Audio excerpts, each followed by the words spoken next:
Hindi na ka pa bad trip sa sementeryo. Ano nangyari? Sumakit lang yung ulo ko. Sumakit. O uminit. Pareho. Yaman eh. Pagutom lang. Tumawa tayo kahit onte. Kulin, panoorin mo pa to. Tingnan mo. Ayun na lang. Ay, sumakit yung pisngi ko. Oh, Manuel. Jeffrey, pumunta pala kayo ng sementeryo. Bakit hindi nyo kami ginising? Nay, buti nga di kayo sumama eh. Mababad trip lang din kayo. Ate Velma, Hindi daw. naka-live si Detective XY at kung ano nang pinagsasabi kay Pauline. Like I've said mga ka-XY, this is not confirmed Mga bulong ang narinig ko sa mga not so reliable sources. So yun na nga, mukhang himas rea soon itong di umano'y tumulak sa hit and run victim na si Jessica Capistrano Cruz dahilan upang ito'y mabangga. Wala rin napakitang kahit anong ebidensya ang defense upang kontrahin ang statement nung nakabangga kay Jessica. Makukulong ako. Makukulong ako. Makukulong ako. Makukulong ako! Sandali yung kapatid niyo. Colleen! Colleen, anak! So!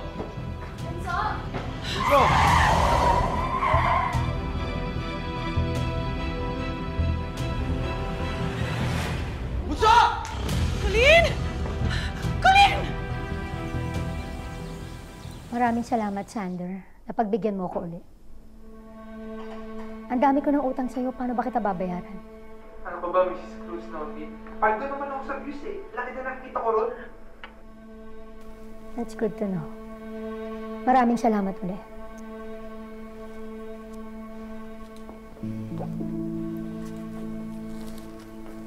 Friend, kain tayo pizza. Nga pala, friend, yung sinasabi mo kanina, talaga bang napapanaginipan mo si Jessica? Gaga? Siyempre sinasakyan ko na si Manuel, hindi. So, hindi rin pala totoo yung last wish niya na magkabalikan kayo? Siyempre hindi. Pero naisingit ko pa sa usapan. Kinagat ba?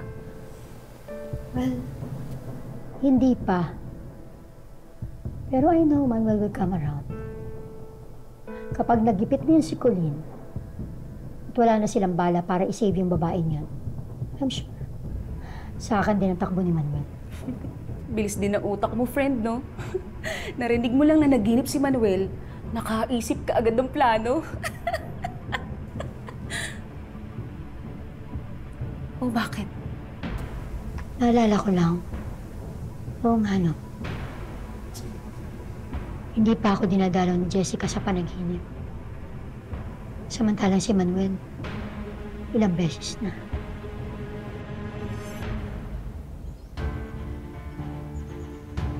Colleen! Bunso!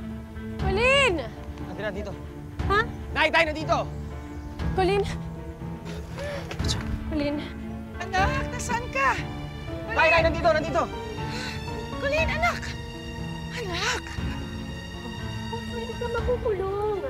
Oo, anak, yung sinasabi ng Detective XY na yon, pakanalang ni Hazel yun. Huwag kang maniwala sa kanya. Makukulong ako. Hindi. Makukulong ako.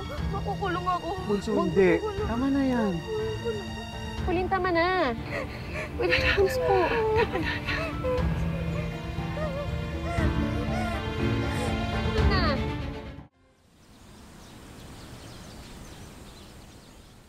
Kumalma na siya, Doc Carla. Natutulog na rin. Kailangan ba kaming pumunta dyan sa ospital? Okay. Okay, salamat, Doc.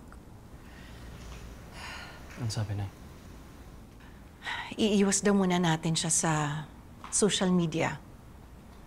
At saka yung mga stress triggers.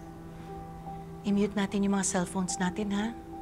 Kailangan bantayan natin obserbahan, at huwag natin siyang iwan mag-isa.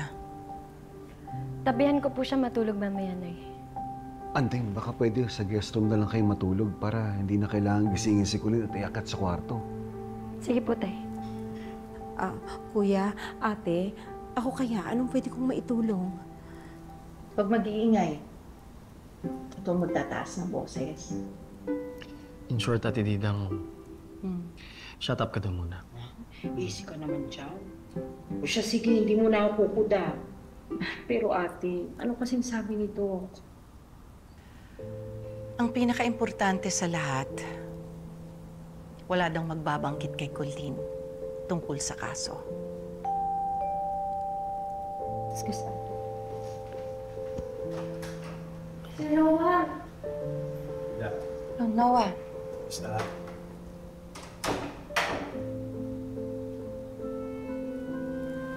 Ano nangyari kay Colleen? Sabi ng psychiatrist, acute stress. Pero, okay na siya ngayon. Yung sinabi ng PI mo, Noah, Nakausap ko na si Konsyal Parse. Kaya pala nakipagsuntukan at tatagal sa trabaho si Timo.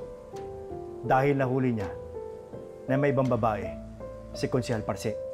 He tried to bribe him. Pero Timo refused. Sasabihin niya daw kay Mrs. Parse kung anong nalalaman niya. Ibig sabihin? He is an upright person. May paninindigan at prinsipyo. Kaya mahihirapan tayong sirain ang credibility niya. pero hindi pa rin ako naniniwala na nakita niya na tinulak ni Colleen si Jessica. Ako din. Nung kausap ko siya, hindi siya makatingin sa akin ng diretso. Well, para baliin niya yung prinsipyo niya, something must have changed mula na sumukot sa mga pulis. Hazel! Kung ganun kalinis yung record ng Tibo, ibig sabihin, malaki yung posibilidad na matalo tayo sa kaso. Hindi pwedeng makulong si Colleen, hindi pwedeng makulong si Bunso. Ay, ang bata pa nun eh. Anak, yung boses mo, baka magising si Colleen eh. Tama na. I have an idea. Kung binayaran ni Hazel si Timo para sirain si Colleen, babayaran ko rin si Timo para bawiin lahat yung sinabi niya. I can offer more. Kaya kong doblehin o triplehin yung binayad ni Hazel. Hindi natin gagayahin si Hazel, Noah. Hindi natin napapatunayan pa yung duda natin. Baka mamaya niyan, balikan tayo ng Timo na yon. Sasabihin niya sa korte na sinubukan natin siya ang suhulan. Mas makakasama pa yun sa kaso ni Colleen.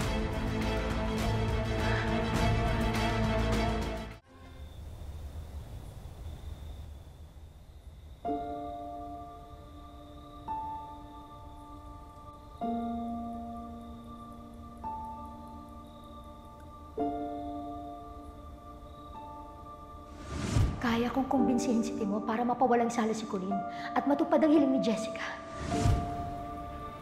Jeff. Andeng. Patawarin niyo ako. Kailangan ko kayong iwan ulit.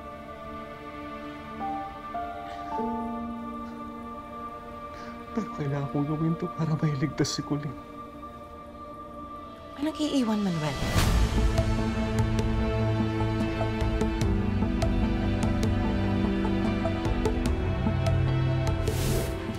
Hello, Manuel? Napag-isipan mo na ba yung tulong na ino-offer ko para kay Colleen?